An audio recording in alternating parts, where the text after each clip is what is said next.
We are top of the league. Say, we are top of the league. Sorry, I had to say that. How's everybody doing? I'm here to review the best team in League 2. Already, yes. Well, top of the tree. Okay. I'm here to review the very first opening game of the season for Grimsby Town, who are, did I mention, are top of the league. And it was probably one of the most dominant and best performances I've seen at home for possibly the last 18 months. Probably in the entire time that Artell has actually been with the club, and maybe even longer before that. But to have a performance like that at home to start the season, well, that's what you get when you're top of the tree, isn't it? Like, look at these puns. They're quite bad, aren't they? But let's be honest, it's no other better way to put it. You know, I'll just say exactly what sort of happened between that and Crawley were given, as it says here, Crawley were given a sobering reintroduction to League 2, and I have to admit that it was sobering for Crawley. The lineup was what you would kind of think. I was a bit concerned again, still with one or two players light, but the starting lineup was Christy Pym, Harvey Rogers, Doug Tharn, Cam McJanet, and Jaden Sweeney, George McEachran, Dara Burns, Kieran Green, Evan Corey, Charles Burnham, and Jays Cavia. I'm gonna say his name right this time. And the bench was Seb Orton, Henry Brown, Cam Gardner, Justin Amalazor, Geza Torrey, and of course Jamie Walker and Terrell Warren. And obviously a return of as well of former player, former man, of course, the one and only Mr. Gab Holohan, who was in the side for Crawley. But going back to Grimsby, so I've not known as that dominant in terms of the overall play, the overall sort of determination. That we never really looked like conceding in that game. A penalty was given early on in the 10th minute. You know, Tam was sort of dominating early stages, which they normally do. This time, though, it was a long ball played over. Very nice ball, and was chased onto. I think it was chased on by Chaz. No, it wasn't. It was by Jays, I believe. Now looking back on it, and it was a challenge from the angle I've seen on the replay and on the highlights. From the angle I had, I didn't think it was. From the angle that I saw on the highlights, I can see why the referee gave it. I also think one of the things that might have done it is one of the Crawley players was coming across the referee's path at the time when Kieran went over. Do I think overall it was a penalty? No. I think we'd have been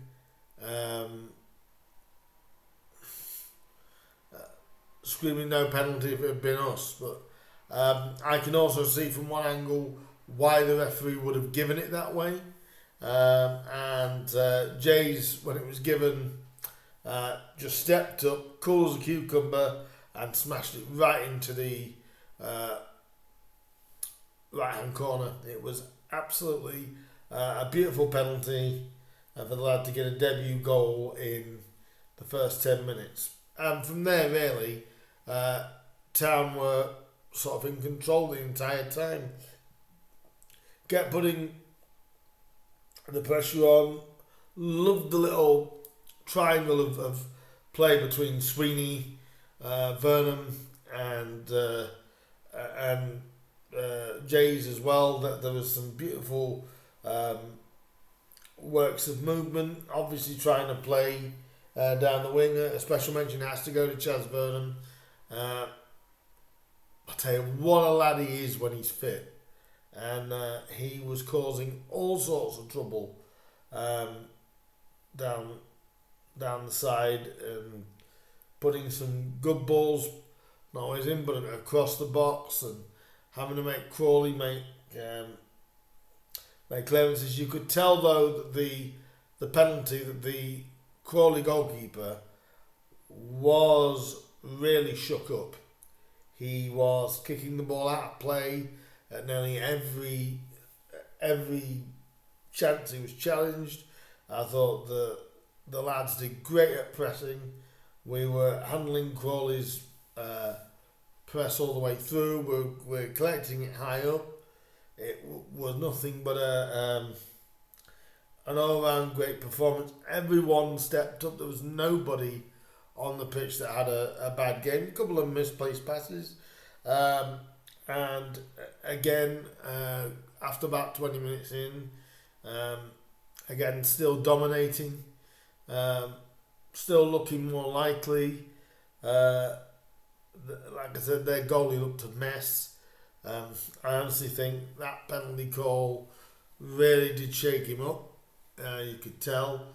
And we kept pressing and getting a couple of corners. And then we got back-to-back corners. And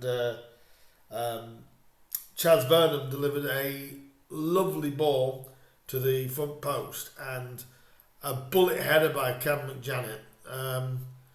Absolute bullet header. There was no hope for that. Just before that, Kieran Green had a header that wasn't really that close, but just went over the bar. But McJanet's had a bullet right into the corner. You couldn't get more into the corner really to make it 2-0, and Town were able to see the half out fairly comfortably, in truth, and you could just sense that the atmosphere in the ground got stronger, got better, more belief went into it, and it was kind of like, you know, what a first half. Still challenging with chances throughout, little patterns of play, which everything seemed to be coming off. Christy Pym was in the goal, and I think he could have had a 5-course meal, to be completely honest, with with how little he had to do, and then so it was kind of like an easy afternoon for him. And going in at 2-0, you felt comfortable, but you felt like it could have been 3 or 4. You know, you felt like it was all Town really, and I found it kind of interesting that Crawley came out 5 minutes before near enough the Town lads did. I think they must have took a absolute verbal battering by Scott Lindsay, because they were just not at it at all, and pretty much they probably came out and did slightly better, but again, Town were really dominant throughout the game, throughout the second half as well. Maybe were creating chances again, sort of left, right and centre. Balls coming into the box when they needed to, and was really causing a great deal of trouble, and then a ball went into the box, which was cleared, and then Evan Corey went on to it just after the hour, and he arrowed one right into the bottom right corner. No chance for their keeper, and it was 3-0, and just the kind of start that we needed. Some beautiful football played. The interceptions, fantastic. The challenges were coming in. That we kept digging the ball out. When we did lose the ball, we kept digging it out high and making it difficult for Crawley to turn us. They did get one real chance when Doug Tharm just misjudged the flight of a ball, and not long after Ev's goal actually, and Kawango Tishamanga went clean through in the end, but you could just tell it wasn't Crawley's day. And if we look at some of the stats, you'll see what I mean. But it was it was a 3-0 demolishing, really. There was no real worries. I think it took Crawley about 70 minutes or so to have one shot on goal, and that was easily saved by Christy Pym. I haven't mentioned Pym much, but what I would say about Pym is every kick that he had, and especially his distance kicking, not one went off the pitch. It was always in an area where the lads could either get their head on it or land on and run with it. So I thought Christy Pym's distribution, especially with his kicks, was so good. It kept it in there, kept making Crawley have to defend and have to be pushed back, and that was basically it. If we look quickly at the stats of the game, just shots wise, if you look at this, possession, Crawley actually got more of it, 52.7%, whereas the Mariners had 47. But if you look at the shots, the Mariners had 20 shots overall, and 6 were on target, and we scored with 3 of them. Whereas compare that to Crawley, they had 5 shots and only the 1 on target.